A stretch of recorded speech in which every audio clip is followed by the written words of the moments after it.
Step away from the vehicle. You're being detained. For what crime, officer? Shopping while black? I don't need your attitude. I need your ID. Now. You have no reasonable suspicion. Terry v. Ohio. Look at the receipt. Turn around. You are not free to go. My name is Eleanor Vance. This is an unlawful detention. The dashcam video didn't lie, but it also didn't tell the whole story. Not at first. It just showed a bright, blinding Tuesday afternoon in Arlington, Virginia. The sun was high, baking the asphalt of the Whole Foods parking lot, reflecting off the polished hoods of luxury sedans and family SUVs. And there, right in the center of the frame, was a woman who had spent 30 years putting bad guys behind bars about to be treated like one herself. Before we get into the details of a lawsuit that would bankrupt a police department's insurance policy and ruin a young officer's life, I need you to take a second. Look at where you are right now. Are you safe? Do you know your rights? Because Eleanor Vance knew hers better than anyone within 100 miles, and it didn't stop what was about to happen. If you believe that justice should be blind but never foolish, hit that like button.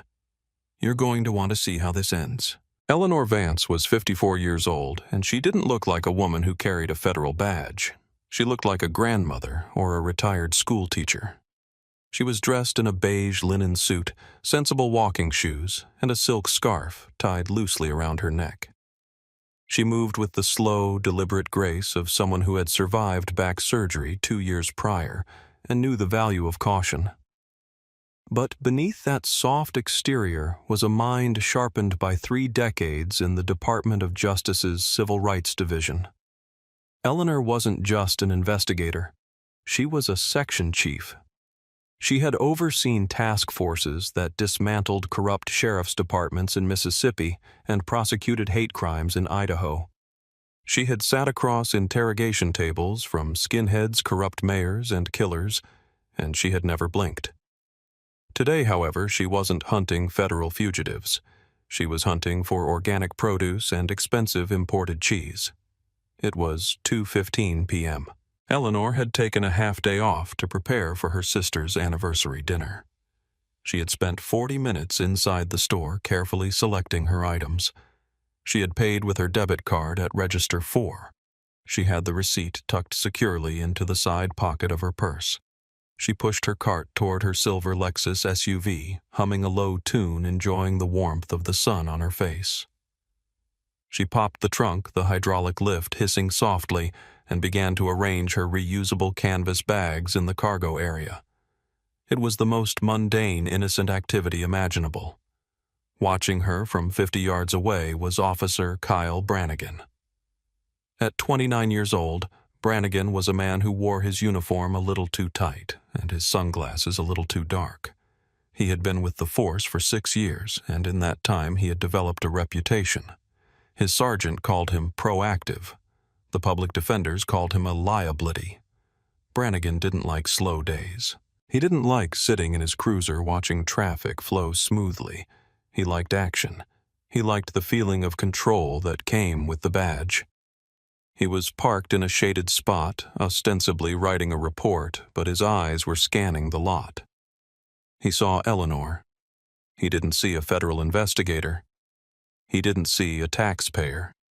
He saw a black woman loading expensive groceries into a luxury car that cost more than his annual salary. In Brannigan's mind, the math didn't add up. The bias that had been simmering in his subconscious, the same bias that had led to 4 citizen complaints in the last 18 months, clicked into gear. He watched her lift a heavy bag. He saw her look around the parking lot, a natural instinct for a woman alone, but to Brannigan it looked like casing. It looked like guilt. He convinced himself in that split second that she hadn't paid. He told himself she had bypassed the registers, or maybe she had pulled the old bottom-of-the-cart trick. He didn't check with the store. He didn't radio dispatch to ask if there were reports of theft. He just put his cruiser in drive. The Ford Explorer rumbled as he pulled out of the spot. He didn't turn on his lights or siren. He wanted to catch her by surprise. He wanted to see the panic in her eyes when he rolled up. He cruised slowly down the lane, the tires crunching on gravel, and pulled up diagonally behind Eleanor's Lexus, blocking her in. Eleanor paused, a bag of artichokes in her hand. She looked at the police cruiser blocking her path. She didn't feel fear. She felt annoyance. She checked her watch.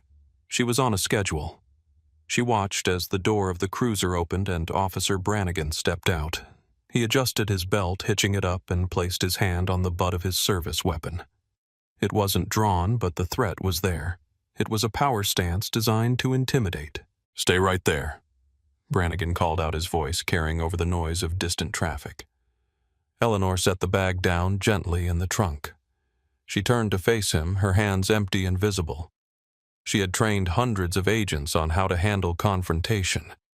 She knew exactly what was happening. "Can I help you, officer?" she asked. Her voice was calm, the voice of a woman who was used to commanding boardrooms. "I said, stay right there," Brannigan repeated, walking closer, invading her personal space.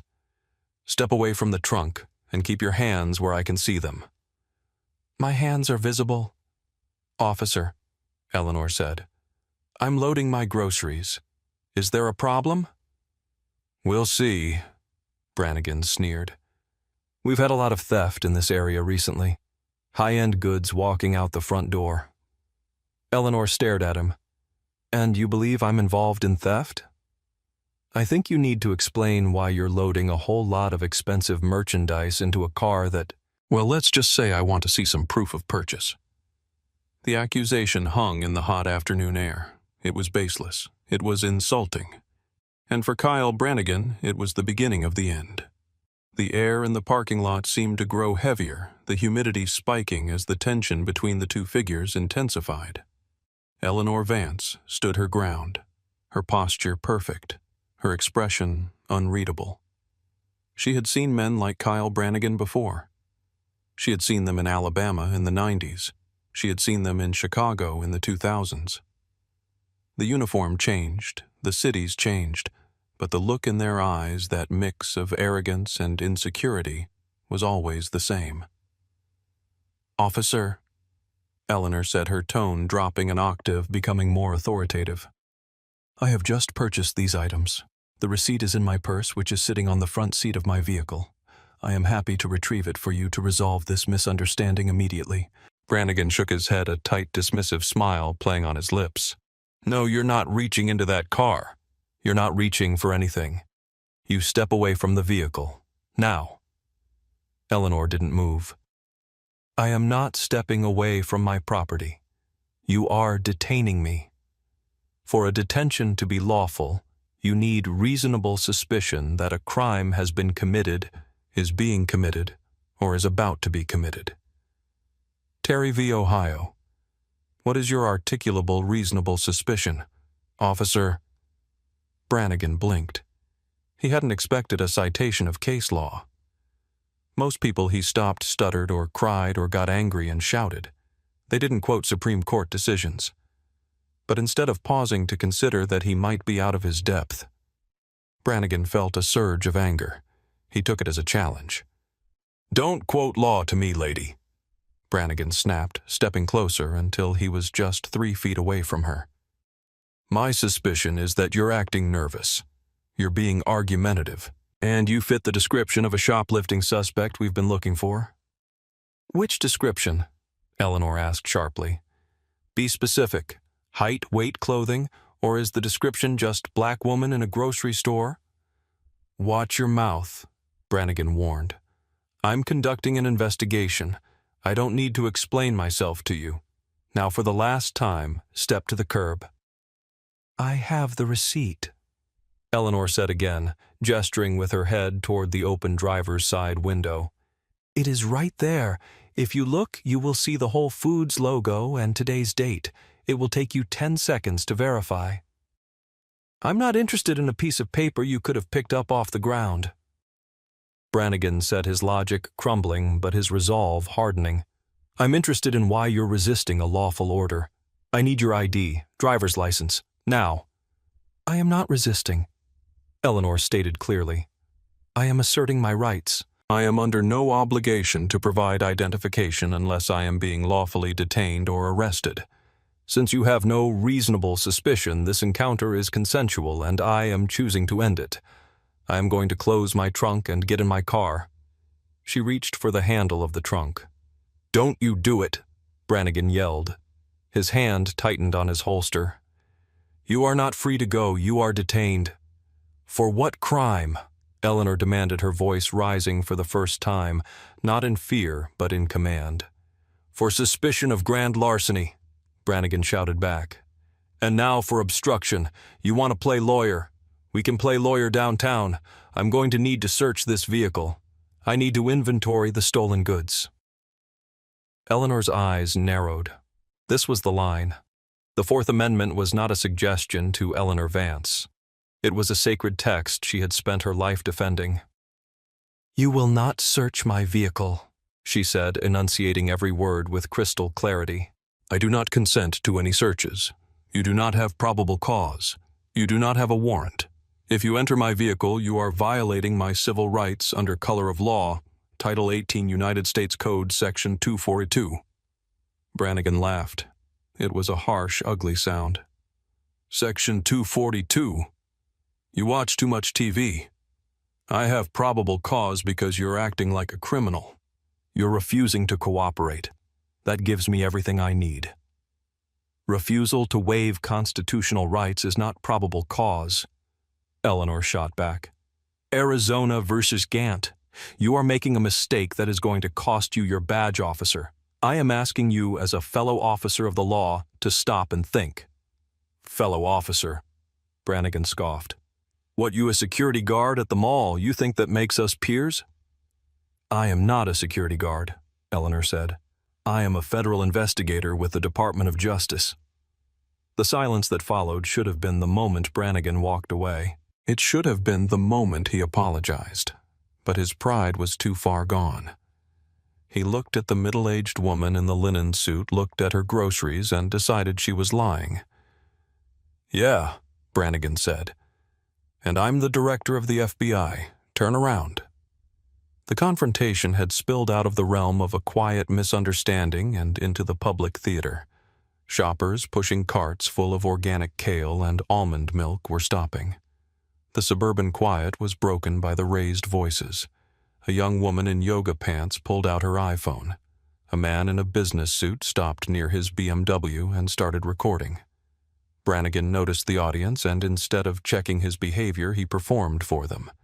He puffed his chest out further. He needed to show these people that he was in control, that he was the law. "Ma'am, turn around and place your hands on the vehicle," Brannigan ordered. Eleanor didn't turn. She looked directly at the woman filming. "My name is Eleanor Vance," she said loudly, addressing the camera. "I am a federal agent. This officer is detaining me without probable cause. He has refused to look at my receipt. He is attempting an unlawful search." "Stop talking to the bystanders," Brannigan barked. He moved around her, positioning himself between Eleanor and the open driver's door. He was agitated now, his face flushing red. "You are interfering with a police investigation. I am the subject of your harassment, not an interference," Eleanor replied. "Officer, look at my purse, the black leather tote on the passenger seat. My credentials are in the inside zipper pocket. My badge number is 4922. Call your dispatch. Ask them to verify DOJ status for Eleanor Vance. Do it before you touch me." Brannigan glanced at the purse through the window. He saw it. But checking it meant admitting he might be wrong. Checking it meant taking an order from a suspect. "I'm not calling anyone," Brannigan said. "You're stalling. You're making up stories. Impersonating a federal officer is a federal crime. You know that? That's a felony. You just added another charge to your list." "It is not impersonation if it is the truth," Eleanor said. "You are willfully ignoring exculpatory evidence. You are violating policy. What is your badge number? I can't read it from here." Brannigan covered his badge with his hand, instinctively a childish gesture of defiance. "You don't need my number. You need to turn around." "I will not turn around," Eleanor said. "I am not a threat to you. I am unarmed. I am a 54-year-old woman with a spinal condition. I am telling you for the third time to look at the receipt." The crowd was murmuring now. "Just look at the receipt, officer," the man in the suit yelled out. "It's right there. Why won't you look at it?" "Back up!" Brannigan shouted at the crowd, pointing a finger at them. "Everyone back up. This is an active crime scene." "It's a parking lot," someone else shouted. "She's just buying groceries." Brannigan felt the situation slipping away. He felt the heat of the eyes on him. He needed to end this. He needed to put her in cuffs to validate his actions. In his mind, an arrest justified the stop. If he arrested her, he could search the car incident to arrest. He could find the stolen goods. He could find something, anything, to make this stick. "Okay, have it your way," Brannigan said. He reached for his radio on his shoulder. "Dispatch, send me a backup unit to the Whole Foods on Clarendon. I have a non-compliant female suspect refusing to identify possible 10 to 16. 10, 16, Eleanor repeated, shaking her head. "Domestic disturbance. You are calling this a domestic disturbance to get a faster response time. That is a false report." "It's a disturbance," Brannigan yelled, "and you're causing it." He dropped his hand from the radio and lunged. He didn't warn her. He didn't say, "You are under arrest," first. He just moved. He grabbed Eleanor's left wrist, his grip hard and punishing. Eleanor gasped. "Do not touch me. I have a prior injury." "Stop resisting!" Brannigan screamed for the benefit of the cameras. Eleanor wasn't resisting. She was standing still, her body rigid with shock. But Brannigan needed the narrative. He yanked her arm behind her back, twisting it up toward her shoulder blades. A sharp, tearing pain shot through Eleanor's shoulder. It was the rotator cuff she had rehabilitated for 6 months. She felt something pop. She cried out a sound of genuine agony. "You are hurting me," she yelled. "My shoulder, I am not resisting. Tell it to the judge." Brannigan grunted. He kicked her legs apart, forcing her off balance, and slammed her chest against the hot metal of her own car. The bystanders screamed. The woman filming moved closer, shouting, "She's not fighting you, stop it!" But Brannigan was in the tunnel now. He fumbled for his handcuffs, his breathing heavy.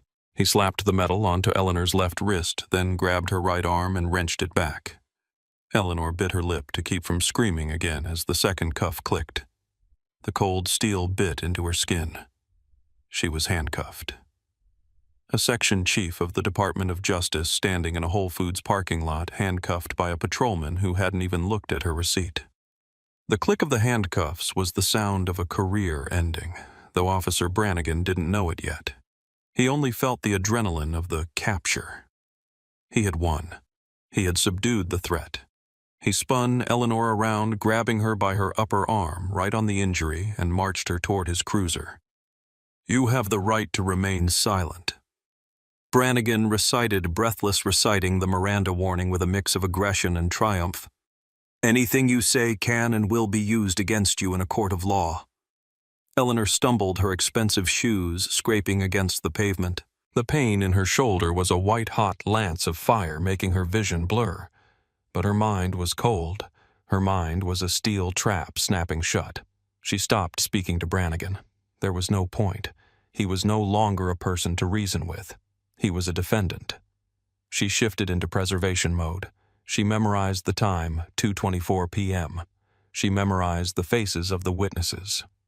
She noted that he had not double-locked the handcuffs, and they were tightening with every movement, cutting off circulation. "Get in." Brannigan shoved her toward the back seat of the Explorer.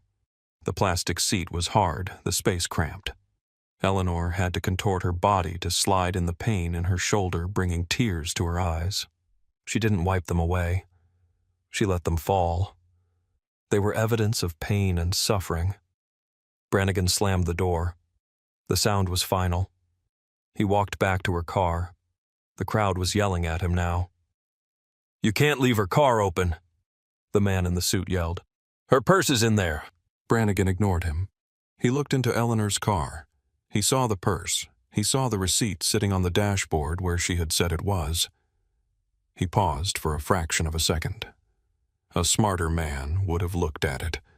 A smarter man would have realized the mistake and let her go right there.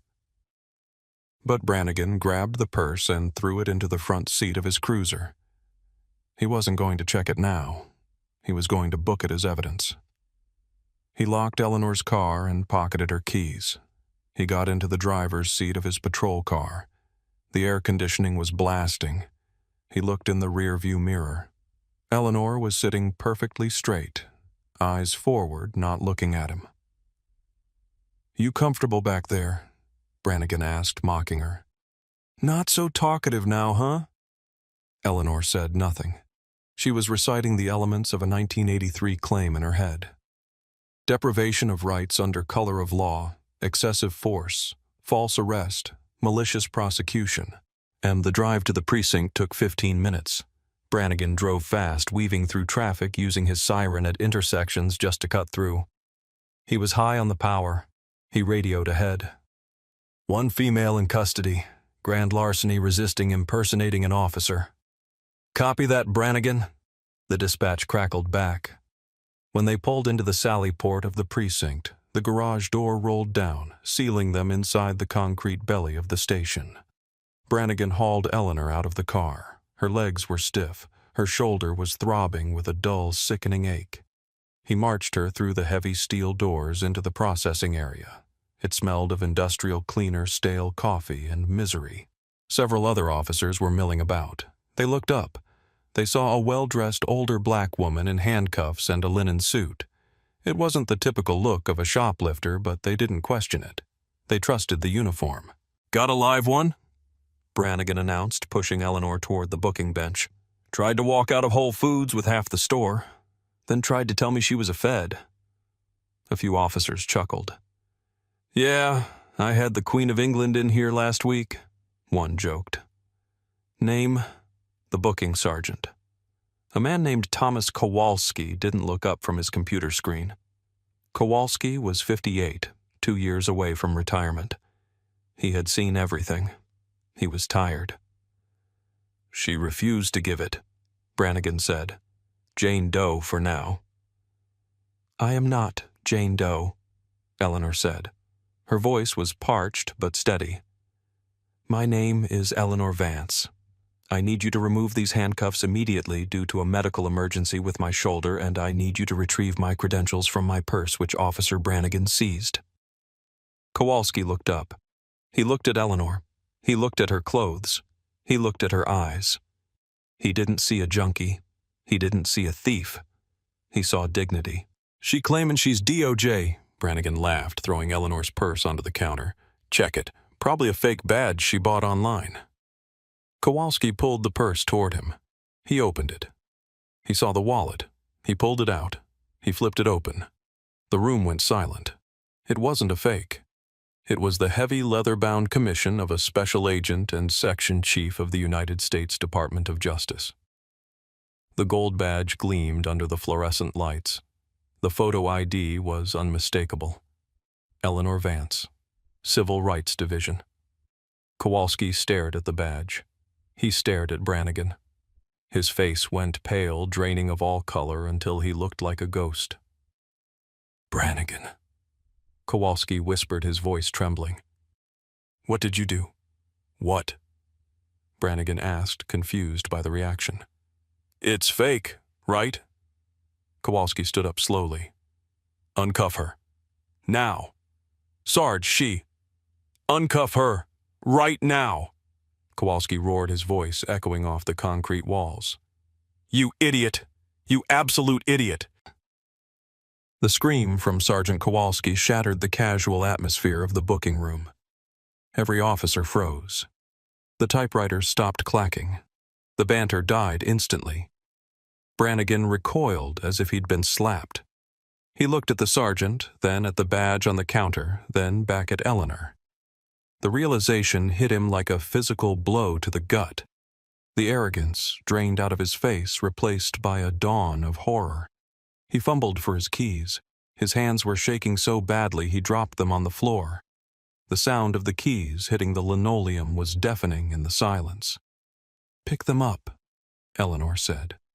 She didn't shout. She didn't scream. She spoke with the icy finality of a judge passing a death sentence. Brannigan scrambled to pick up the keys.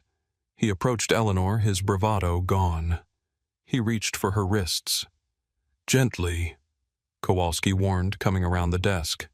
"If you hurt her again, I swear to God, Brannigan." The cuffs clicked open. Eleanor brought her arms forward slowly. She hissed in pain as her shoulder joint rotated back into position. Her left wrist was bleeding where the metal had cut the skin. Her right hand was swollen. She didn't rub them. She held them out for Kowalski to see. "Photograph these," Eleanor ordered. "Now." "Ma'am, Kowalski stammered. "I am so sorry. I don't know what—" "I said photograph them," Eleanor repeated. "This is evidence. Do you have a camera, Sergeant? Or do I need to call the FBI to come process this scene?" "Get the camera!" Kowalski yelled at a rookie officer in the corner. The rookie scrambled. Brannigan backed away, retreating until his back hit the cinderblock wall. I thought she was... She fit the description." "Shut up," Kowalski snapped. "Don't say another word. You have the right to remain silent, and I suggest you use it." Eleanor walked to the counter. She picked up her wallet and credentials.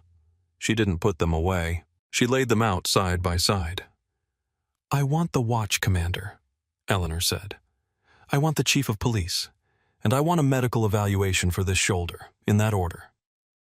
"I'll call Captain Miller," Kowalski said, reaching for the phone. His hand was shaking too. He knew what this meant. This wasn't just a lawsuit. This was a federal investigation. This was the Department of Justice coming down on their heads. 10 minutes later, the heavy doors swung open. Captain Miller walked in. He was a tall man, 50 years old, with graying hair and a politician's smile that vanished the moment he saw Eleanor Vance. He had already been briefed by Kowalski on the phone. He knew exactly who she was. He had read her legal opinions in training manuals. "Agent Vance," Miller said, walking toward her with his hands open, palms up. "I am Captain Miller. I cannot express how deeply sorry I am for this terrible misunderstanding. Please come to my office. Let's get you some water. Let's get you comfortable." "I am not here for comfort, Captain," Eleanor said, standing in the middle of the booking room. And this was not a misunderstanding. A misunderstanding is when you forget to buy milk. This was an unlawful detention, a violation of the Fourth Amendment, an assault, a battery, and a deprivation of civil rights under color of law. Miller winced. "I understand you're upset." "I am not upset," Eleanor corrected him. "I am building a case. Is that officer disarmed?" She pointed at Brannigan, who was still standing against the wall, looking like a child who had broken a priceless vase. Miller looked at Brannigan. "Brannigan, give me your badge and your gun." "Cap, come on," Brannigan pleaded, his voice cracking. "She refused to show ID. I was just following procedure." "Procedure?" Eleanor stepped toward him. "Show me the procedure that allows you to arrest a citizen for shopping while black. Show me the procedure that allows you to ignore a receipt. Show me the procedure that allows you to dislocate the shoulder of a compliant subject." "Badge and gun, Brannigan," Miller barked. "Now place them on the counter." Brannigan slowly unholstered his weapon. He unpinned his badge. He placed them on the booking counter next to Eleanor's credentials. The contrast was stark. The symbol of his authority lay next to the symbol of the authority he had unknowingly attacked.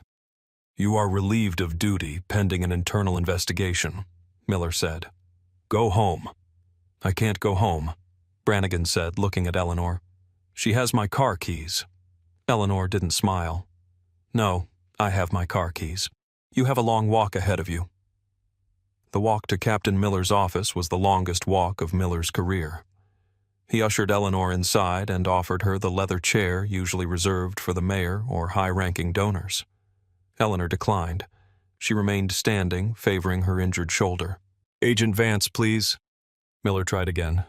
"Let me call a paramedic. We can have you transported to the ER immediately." "I have already called my own physician," Eleanor said, "and my attorney, and the Assistant Attorney General." Miller paled at the mention of the AAG. "Agent Vance, look. Officer Brannigan is... He's a problem. We know that. We've been trying to deal with him. But this, we can handle this internally. We can make this right. We can drop all charges immediately. Drop the charges. Eleanor let out a short, incredulous laugh. Captain, there are no charges. There never were. You cannot drop something that never legally existed. But I will be filing charges, and I am issuing a verbal preservation order right now. I want the dash cam footage from Brannigan's cruiser. I want the body cam footage from every officer who arrived on the scene. I want the booking room video from the last 45 minutes. I want the dispatch logs. If 1 second of that footage goes missing, I will personally see to it that you are named as a co-conspirator in the federal indictment. Miller nodded rapidly. Nothing will go missing. I give you my word. We will preserve everything. Good, Eleanor said, because I'm not just coming for Brannigan. I'm coming for the department. You said you knew he was a problem. That means you had constructive notice. That means you kept a dangerous officer on the street because it was inconvenient to fire him. That makes the city liable. Monell vs. Department of Social Services. Failure to train. Failure to supervise. She was reciting the legal framework of their destruction. Miller knew she was right. They had ignored the red flags with Brannigan. The complaints about aggressive stops, the racial disparities in his arrest records. They had swept it under the rug. And now the rug was being pulled out by a woman who knew exactly where the dirt was hidden. What do you want, Agent Vance? Miller asked, his voice defeated.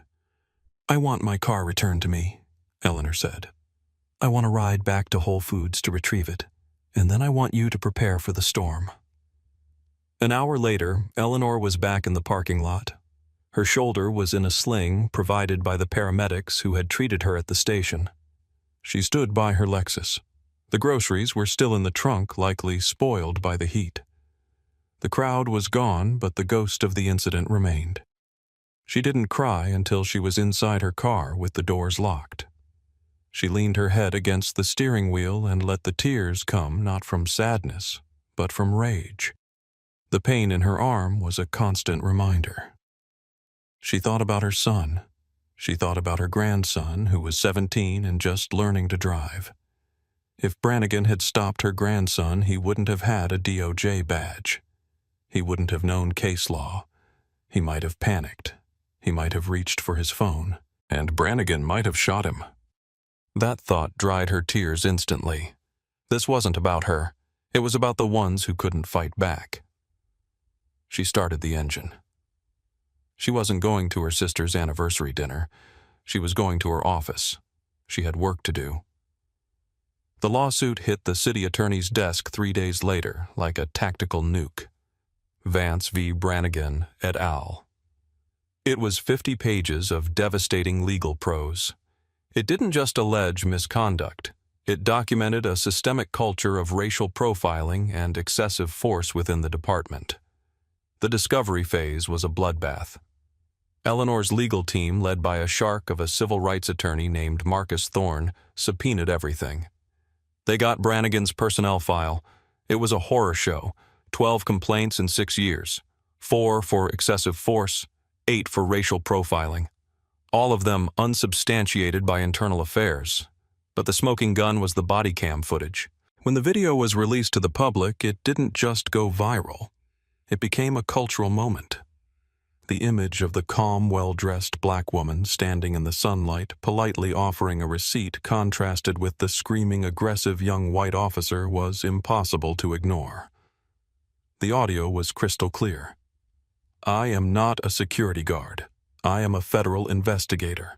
The internet exploded. #Agent Vance trended for weeks. Legal experts went on CNN and Fox News to break down the footage. They all agreed it was the most clear-cut case of Fourth Amendment violation they had ever seen. He didn't even look at the receipt, a pundit screamed on primetime television. It was right there. It's not about the groceries. It's about the power trip. The city attorney, a man named Harold Green, watched the footage with his head in his hands. He looked at the polling numbers. He looked at the potential jury pool. We can't go to trial, Green told the mayor. If we put Eleanor Vance on the stand in a sling with her resume, the jury will give her the city key and half the budget. She's the perfect plaintiff. She's impeccable. She's law enforcement, so we can't claim she hates cops. She's black, so the racial bias is undeniable. She's older, so the physical abuse looks even worse. "What's the number?" the mayor asked, looking out the window at the protesters gathering on the city hall lawn. "Start at $1 million, Green said, "and pray she accepts it." She didn't. Eleanor rejected the first offer of $1.2 million without even consulting her lawyer. "This isn't a lottery," she told Green in a deposition. "This is a penalty. Make it hurt." They found more dirt. They found text messages on Brannigan's phone where he bragged to other officers about hunting in the jungle, referring to the minority neighborhoods. They found a text sent 20 minutes before the arrest. "Bored. Gonna find me a collar." It was over. The city knew it. The insurance carrier knew it. Officer Brannigan was fired 2 weeks after the video leaked. But that wasn't enough for Eleanor. She pushed the local prosecutor to file criminal charges: assault, false imprisonment, and then she called her old colleagues at the DOJ. The FBI opened a civil rights investigation into Brannigan. He was looking at federal prison time. The hunter had become the prey. 6 months after that sunny afternoon in the parking lot, the city of Arlington capitulated. They couldn't take the bad press anymore. They couldn't take the nightly news segments featuring Eleanor's calm, devastating interviews. The final settlement was historic $2.9 million. It was the largest payout for a single plaintiff in the department's history. But the money came with conditions Eleanor had insisted upon. First, the department had to implement mandatory quarterly implicit bias training, overseen by an independent body. Second, any officer with 3 complaints of bias in a year would be automatically placed on desk duty pending a citizen review. Third, Officer Brannigan would never be allowed to work in law enforcement again. Part of the agreement required the city to report his termination as gross misconduct to the National Decertification Index. On the day the settlement was signed, Eleanor sat in the conference room. Her shoulder had healed mostly, though it still ached when it rained. She signed the papers with her left hand, her right still a bit stiff. Officer Kyle Brannigan was not there. He was out on bail awaiting trial on federal charges of deprivation of rights under color of law. He was working at a landscaping company mowing lawns. He had lost his house. He had lost his wife. He had lost the only identity he ever cared about. Eleanor walked out of the city hall and down the steps. The press was waiting. Microphones were shoved in her face. Agent Vance, do you feel justice was served?" a reporter yelled. Eleanor stopped. She adjusted her silk scarf.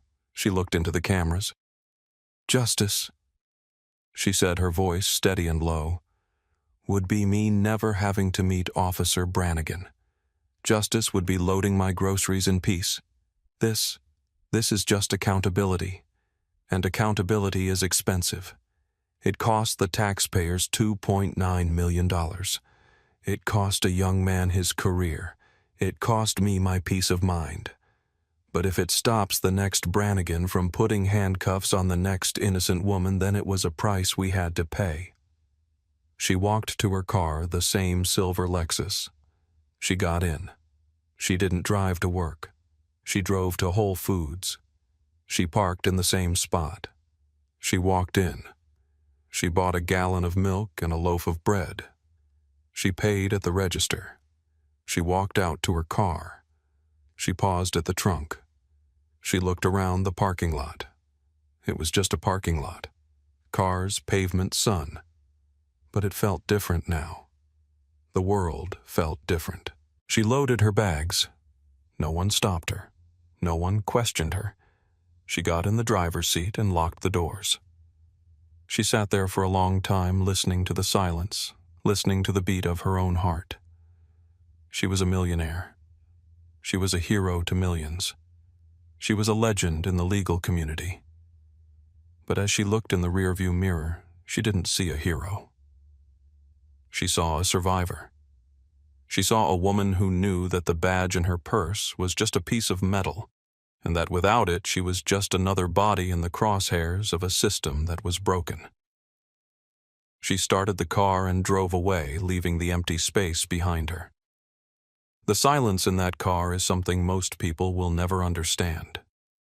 It's the silence of knowing that your freedom, your dignity, and your life can be snatched away in a heartbeat by someone having a bad day and a badge. Eleanor Vance won. But how many lose?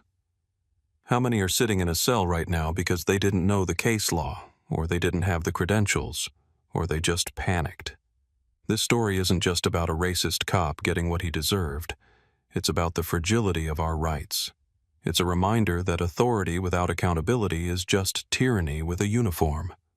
What would you have done in Eleanor's shoes? Would you have kept your cool, or would you have fought back? And do you think $2.9 million is enough to pay for the trauma of being treated like a criminal in your own community? Let me know in the comments below. And if you believe that we need to keep watching The Watchers, hit that subscribe button. We're just getting started. Stay safe out there. Step away from the vehicle. Hands on the roof. Now. Officer, this is my car. I'm loading groceries. I've committed no crime. We got a call. You fit the description. Turn around or I'll You make have no probable cause. This is an unlawful detention. Last warning. On the ground now. Discharge that weapon and you will be assaulting a federal property. Officer Kyle Rourke had been patrolling the streets of Richmond for 6 years when he made the decision that would implode his career and cost the city's taxpayers $4.1 million. At 32 years old, Rourke walked with the swagger of a man who believed the badge on his chest granted him immunity from consequence. He was known in the precinct for his proactive policing style, a euphemism his supervisors used in performance reviews to describe a pattern of aggression that bordered on harassment. He had received 7 prior complaints about his conduct, mostly involving rudeness and intimidation, but the police union had successfully argued them down to minor misunderstandings.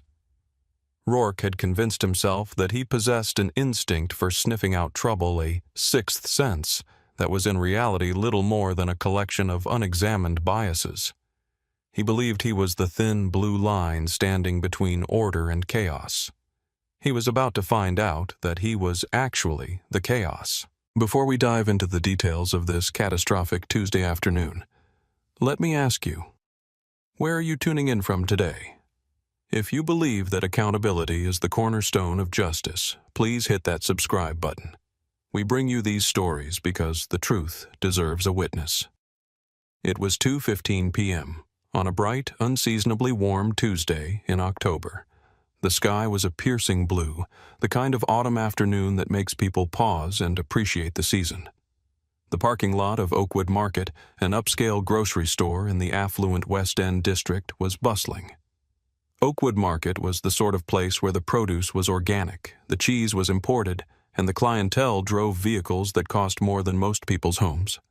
Among them was Marcus Thorne. At 58 years old, Thorne was a man who commanded a room without raising his voice. He stood 6'2", with graying hair, close-cropped, and a posture that spoke of decades of discipline. He was wearing a charcoal gray bespoke suit, the jacket currently folded neatly over the passenger seat of his pristine black Cadillac Escalade. He had just finished a long morning in federal court and had stopped to pick up ingredients for an anniversary dinner he planned to cook for his wife. Marcus Thorne was not just a shopper. He was a senior prosecutor for the United States Department of Justice, a veteran of the legal system with 30 years of service. He had put away domestic terrorists, dismantled organized crime syndicates, and prosecuted corrupt politicians. His understanding of the law was encyclopedic, and his reputation in the federal courthouse was that of a man who was fair, meticulous, and absolutely unyielding when it came to the truth. Thorne was currently standing at the rear of his SUV, the liftgate open. He was methodically transferring brown paper grocery bags from his cart to the cargo area.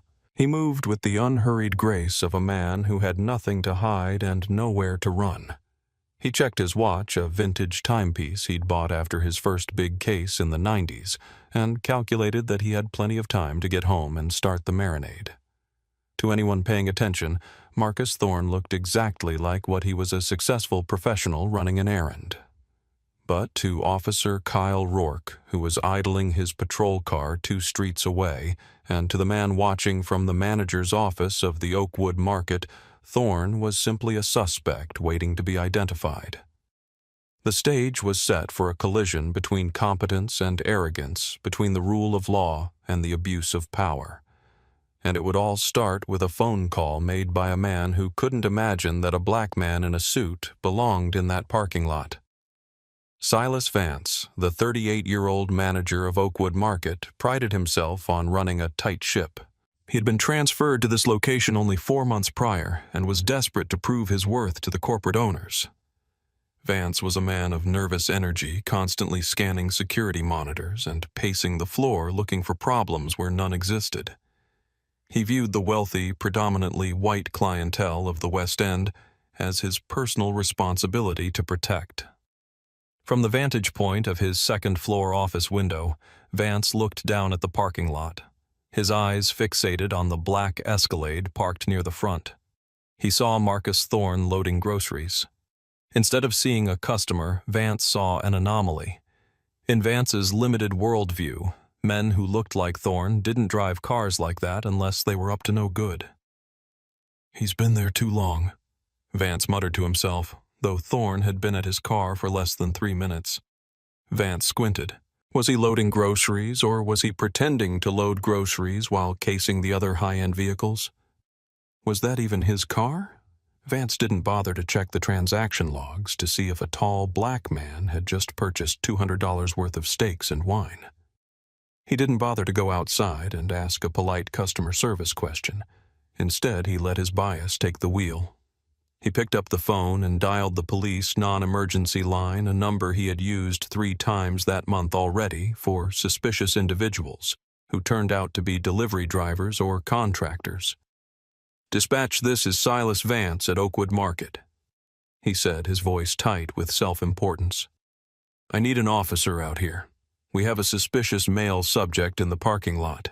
He's loitering around the luxury vehicles looking into windows." The dispatcher, a woman with 20 years of experience, pressed for details. "Is he threatening anyone? Is he armed?" "No, I don't see a weapon," Vance said, embellishing the narrative as he spoke. "But he's acting very erratic. He's been out there for 20 minutes just standing by a black Escalade. I think he might be trying to break in, or maybe he's waiting to carjack someone. It's making my customers nervous." That was a lie. No customer had complained. The only person nervous was Vance. "We'll send a unit to check it out," the dispatcher said, logging the call as a suspicious person check. Officer Kyle Rourke heard the radio chatter. "Suspicious male, potential auto theft or casing vehicles, Oakwood Market." Rourke's ears perked up. Auto theft was a felony. This was a chance for a real arrest, something to spice up a boring Tuesday afternoon. He grabbed the mic. "Unit 4 Alpha. I'm 2 minutes out. I'll take it." As Rourke accelerated, his mind began to fill in the blanks of the dispatcher's report with his own prejudices. He wasn't picturing a senior prosecutor. He was picturing a career criminal. He pictured someone who would run someone who would fight. By the time he turned his cruiser into the Oakwood Market lot, his adrenaline was already spiking. He wasn't arriving to investigate. He was arriving to conquer. He scanned the rows of cars until he saw the black Escalade. He saw the tall figure standing at the back. Rourke didn't see the suit. He didn't see the grocery bags. He saw a target. He flipped on his lights, no siren, just the silent, blinding flash of blue and red, and stomped on the gas, bringing the cruiser to a screeching halt directly behind Thorne's SUV, effectively boxing him in. Do you think managers like Silas Vance should be held financially liable for making false reports based on bias? Let me know your thoughts in the comments. Marcus Thorne paused, a bottle of olive oil in his hand, as the police cruiser skidded to a halt mere feet from his legs. The sudden aggression of the arrival was startling. He placed the bottle into the bag and turned slowly, his face a mask of calm curiosity.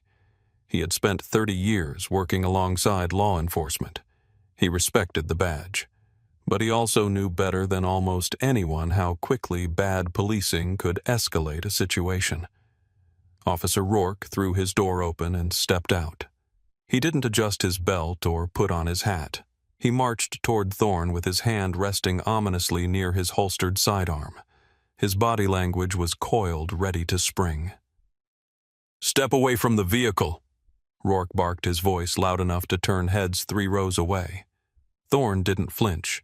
He remained standing by the open liftgate. "Good afternoon, officer. Is there a problem?" "I said step away from the vehicle now," Rourke shouted, closing the distance. "Get your hands where I can see them." Thorne held his hands up, palms open at chest level, a universal gesture of non-hostility. "My hands are visible, officer. I am simply loading my groceries. This is my vehicle." "Yeah, I've heard that before," Rourke sneered. He stopped 5 feet from Thorne, his eyes darting from Thorne's face to the interior of the SUV. "We got a call about a guy matching your description breaking into cars. Whose car is this, really?" Thorne's brow furrowed slightly. The absurdity of the accusation was almost laughable, but he knew the danger standing in front of him. "Officer, I just purchased these items inside. I have the receipt in my pocket. The registration for this vehicle is in the glove box, and it is registered to my name, Marcus Thorne. If you'll allow me—" "I didn't say you could move," Rourke interrupted, stepping closer, invading Thorne's personal space. "You don't reach for anything. You don't go into your pockets. You stand right there." "I'm standing right here," Thorne said, his voice dropping an octave, becoming the voice he used when cross-examining a hostile witness firm, authoritative and utterly controlled. "Officer, look at the situation. I am wearing a suit. I am loading bags of food. Does this look like a carjacking to you?" Rourke didn't like the tone. He didn't like being spoken to as an equal, let alone a superior.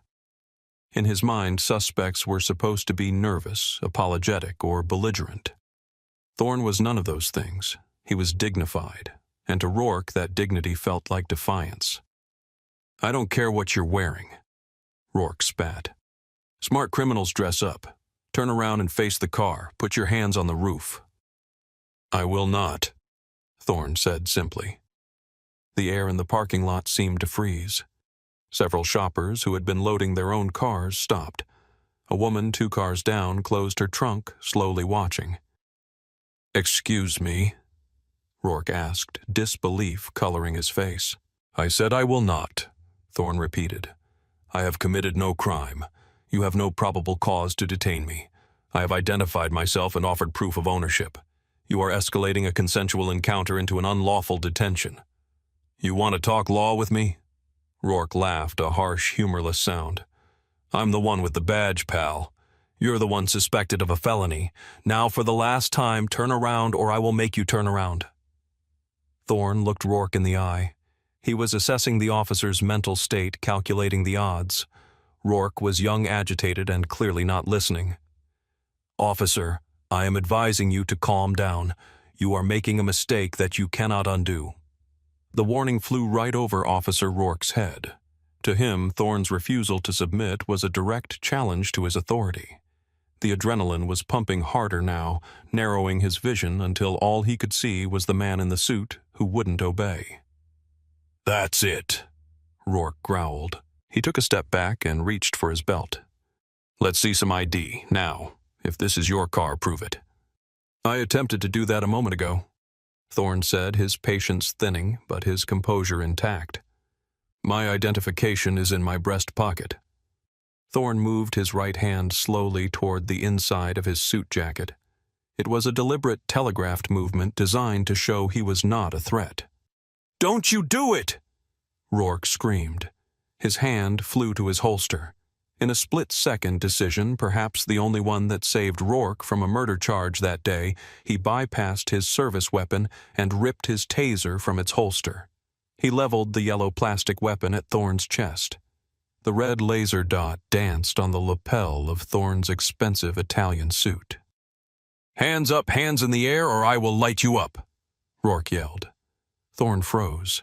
His hand was inches from his lapel. He knew ballistics. He knew triggers. He knew that a taser could cause a heart attack, or that Rourke could easily switch to the Glock 19 on his hip if he panicked further. Thorne slowly raised his hands again higher this time. "Officer, listen to me very carefully. I am a senior federal prosecutor for the United States Department of Justice. My credentials are in this pocket. If you discharge that weapon, you will be assaulting a federal officer." Rourke hesitated for a fraction of a second. The words "federal prosecutor" hung in the air. But Rourke's bias was a powerful filter. It rejected the information instantly. A black man in a grocery store parking lot claiming to be a DOJ big shot, impossible. It was a bluff. It had to be a lie. "Yeah, and I'm the police commissioner." Rourke mocked, his finger tightening on the trigger. "You're a liar. You're resisting a lawful order. Get on the ground on your knees now." "I cannot get on the ground," Thorne stated. "I have bad knees, and this pavement is dirty. I am telling you again, verify my identity. Call your supervisor. Do not do this." "I'm done asking," Rourke said. He holstered the taser and surged forward. He had decided that physical force was the only language this suspect would understand. Thorne braced himself. He didn't fight back. He knew that would be a death sentence, but he didn't make it easy. He stood like a statue, rooted to the earth. Rourke grabbed Thorne's right arm and wrenched it behind his back. The force was unnecessary and excessive. Thorne felt the tendons in his shoulder strain, but he didn't cry out. He maintained a stoic silence. "You're under arrest for resisting obstruction and suspicion of auto theft." Rourke panted, struggling to maneuver the larger man. By now, the audience had grown. A circle of onlookers had formed. Phones were out. The red recording lights were blinking. The scene was being captured from at least 4 different angles. "Look at this." Rourke shouted to the crowd, trying to control the narrative even as he lost control of the situation. "This guy thinks he can refuse lawful orders. Back up, everyone, back up." Thorne spoke clearly, directing his voice not to Rourke but to the phones recording him. "My name is Marcus Thorne. I am a United States attorney. I am being arrested without cause at Oakwood Market. I am not resisting." "Shut up!"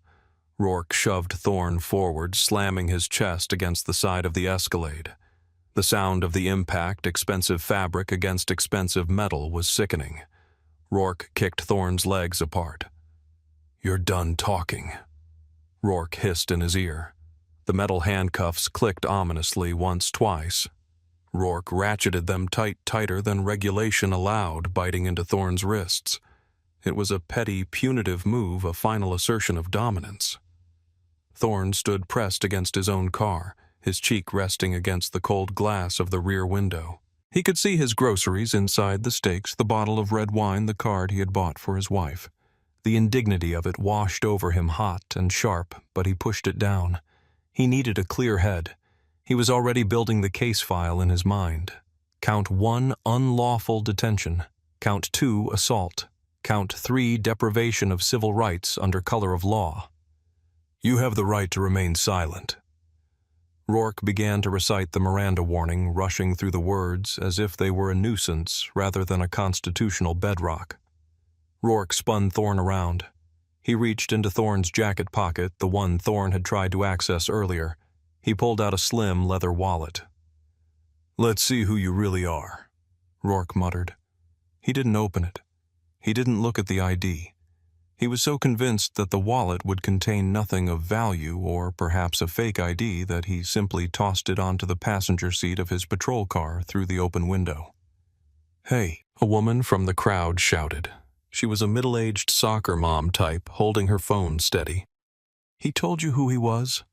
Why don't you check his ID?" "Mind your business, lady, or you're next," Rourke threatened, pointing a finger at her. "This is public property." A man in a business suit chimed in. "We have a right to record. That man hasn't done anything wrong."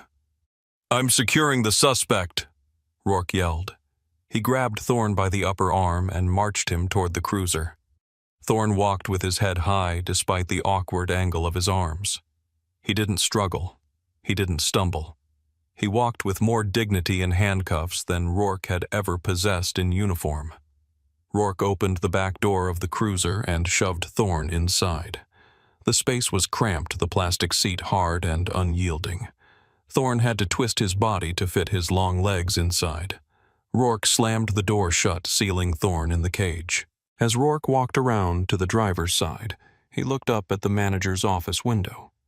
He gave a thumbs up. Silas Vance, watching from behind the glass, nodded back. They both thought they had won. They thought they had cleaned up the streets. Rourke slid behind the wheel. He was breathing heavy, the adrenaline rush fading into a smug satisfaction. He glanced in the rearview mirror at Thorne. "Comfortable back there, Mr. Prosecutor," Rourke taunted. Thorne met his eyes in the mirror. His expression was terrifyingly blank. "Officer," Thorne said softly, "I want you to remember this moment. I want you to remember exactly how you feel right now, because it is the last time in your life you will ever feel powerful." Rourke laughed. Yeah. Tell it to the judge." "I intend to," Thorne replied. "And I usually win." The drive to the precinct was short, less than 15 minutes. Rourke blasted the radio, trying to drown out the silence from the back seat. But the silence was heavy. It was the silence of a storm gathering on the horizon. The 12th Precinct station was a flurry of activity when Rourke marched Thorne through the double doors. Phones were ringing, officers were typing reports, and the smell of stale coffee hung in the air. Rourke paraded Thorne past the bullpen, hoping for high fives or nodding approval from his colleagues. Instead, he got curious glances. Why was Rourke bringing in a man in a $3,000 suit for an auto theft bust? They reached the booking desk. Sergeant Miller was on duty. Miller was 55, a dinosaur in the department with white hair and eyes that had seen everything. He was 3 months away from retirement and had zero tolerance for nonsense. Miller looked up from his paperwork. He looked at Rourke, sweaty and puffed up. Then he looked at Thorne, handcuffed, calm, and radiating an aura of absolute fury, restrained by discipline. "What do we have here, Rourke?" Miller asked, his voice gravelly. "Grand theft auto suspect resisting arrest, disorderly conduct?" Rourke rattled off. "Caught him at Oakwood Market. Guy was casing cars, refused to ID, got aggressive." Miller raised an eyebrow. He looked at Thorne. "Aggressive him. He refused lawful orders, Sarge," Rourke insisted. "I see," Miller said. He looked at Thorne. "Sir, do you have a name?" "My name is Marcus Thorne," he said clearly. "I am a senior prosecutor for the Department of Justice. My credentials are in the wallet that Officer Rourke threw onto the front seat of his vehicle without examining." The room went quiet. The typing stopped. 2 officers at a nearby desk turned around. Miller stared at Thorne. The name rang a bell. A loud bell. "Rourke," Miller said slowly, "where is the suspect's wallet?" "It's in the car. I didn't want him reaching for it. Said he had a badge or something. Probably a fake security guard shield." "Go get it," Miller ordered. "Now." Rourke rolled his eyes but turned to leave. "Wait," Miller said. "Unlock him first. Sarge, he's a suspect." "Unlock him," Miller barked. Rourke fumbled for his keys and undid the cuffs. Thorne brought his hands forward, rubbing his wrists. There were deep red indentations where the metal had dug in. Rourke went out to the car and returned 2 minutes later with the leather wallet. He tossed it on the high counter. "Here, let's see the federal agent ID." Miller picked up the wallet. He opened it. The first thing he saw was the gold shield. It wasn't a security guard badge. It was the heavy, intricately engraved badge of the United States Department of Justice. Next to it was a photo ID card, Marcus Thorne, Senior Assistant U.S. Attorney. Miller's face drained of color. He looked at the ID. He looked at Thorne. He looked at Rourke. "Rourke," Miller whispered, "you have got to be kidding me." "What? It's fake, right?" Rourke asked, his confidence wavering for the first time. Miller didn't answer. He picked up the phone and dialed a number he knew by heart, the liaison office for the Federal District Court. "This is Sergeant Miller at the 12th. I need a verification on a credential. Name is Marcus Thorne." There was a pause. Miller listened. His eyes closed briefly as if in pain. "Yes. Yes, he is here. Yes, I understand." Miller hung up the phone gently. He looked at Rourke with an expression of pity and disgust. "It's real," Miller said. "He is exactly who he said he was. He's the lead prosecutor for the organized crime strike force."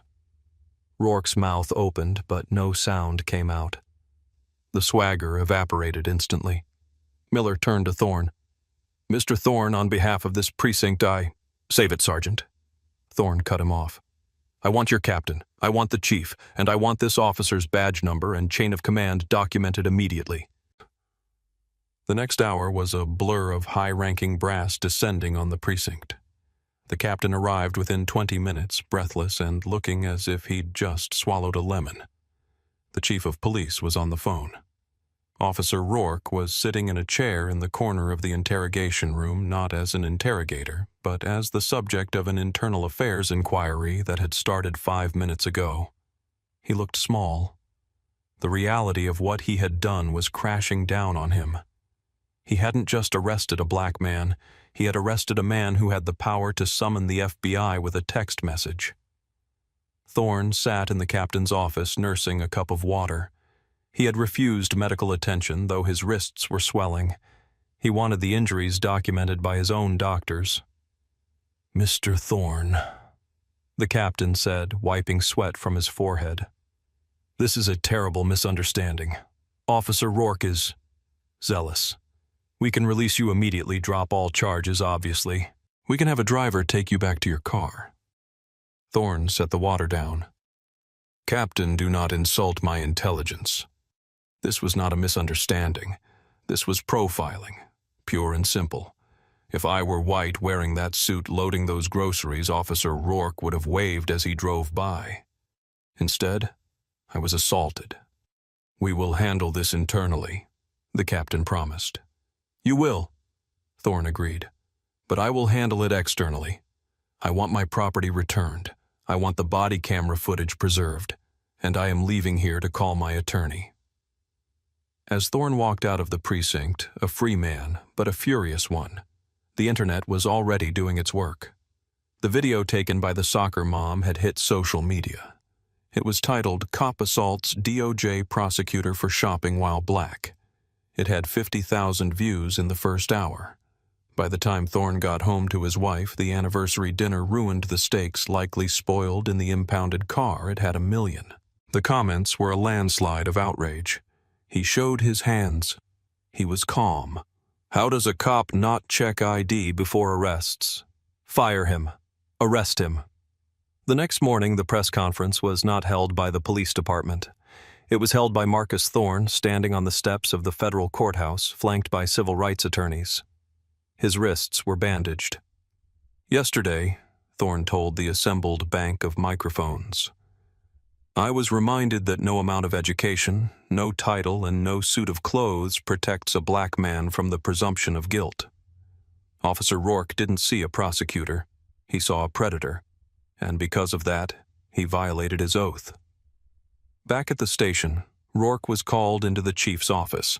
He walked in a cop. He walked out a civilian. He was placed on unpaid suspension pending termination. His gun and badge were taken. As he walked to his personal car, he checked his phone. His face was everywhere. His name was a hashtag. The wheels of justice usually slow-moved with terrifying speed when the victim was one of their own. The lawsuit filed by Thorne against the city of Richmond, the police department officer Rourke, and Silas Vance and Oakwood Market's parent company was a masterclass in litigation. Thorne didn't just sue for wrongful arrest. He sued for deprivation of rights, defamation, assault, and battery. He subpoenaed Rourke's entire disciplinary history, exposing the 7 previous complaints that had been swept under the rug. He subpoenaed Silas Vance's call logs, proving a pattern of biased reporting. The city's lawyers took one look at the evidence, the video of Rourke screaming at a calm man, the refusal to check ID, the illegal tightness of the handcuffs, and raised the white flag. There was no defense. It was indefensible. 10 months later, the settlement was announced. The city of Richmond agreed to pay Marcus Thorne $4.1 million. Oakwood Market settled separately for an undisclosed sum, rumored to be in the high six figures, and announced a new nationwide training program on unconscious bias for all management staff. Kyle Rourke was fired. The police union, seeing the public tide, declined to fight for his job. He was decertified by the state board, meaning he could never work as a police officer again in the state. Last heard, he was working for a landscaping company in another county. Silas Vance was terminated from Oakwood Market the day the lawsuit was filed. He issued a tearful apology on social media, claiming he didn't mean any harm, but the internet is not forgiving. He remains unemployed in the retail sector. Marcus Thorne donated $1 million of his settlement to a legal defense fund for indigent defendants, people who get arrested just like he did, but who don't have a badge or a law degree to protect them. He returned to work at the DOJ, but things were different. He walked differently. The weight of the experience stayed with him. He had won, yes, but he had also lost. He had lost the illusion that he was safe. In the quiet of his office, looking out over the city, he served Thorne often thought about that afternoon. He thought about the fear he felt when the taser laser hit his chest. Not fear of the pain, but fear of the erasure. Fear that he would become just another hashtag, another unexplained tragedy, his life's work wiped away by a split-second decision of a man who refused to see him as a human being. This story ended with a payout and a firing, which is more justice than most receive. But money doesn't heal humiliation, and termination doesn't undo trauma. What happens when the next Officer Rourke pulls over someone who isn't a senior prosecutor? What happens when the victim is a teacher, a nurse, or a student? That is the question we must ask ourselves. We cannot wait for the victims to be powerful before we demand that the system be just. Whatever happened to innocent until proven guilty? Should officers be personally liable for civil rights violations? Drop your answers in the comments below. If you believe that stories like Marcus Thorne's need to be told, if you believe that shining a light on injustice is the first step toward fixing it, please like this video and share it with a friend. And don't forget to subscribe. We are building a community here that demands better. Until next time, stay safe, stay aware, and keep watching.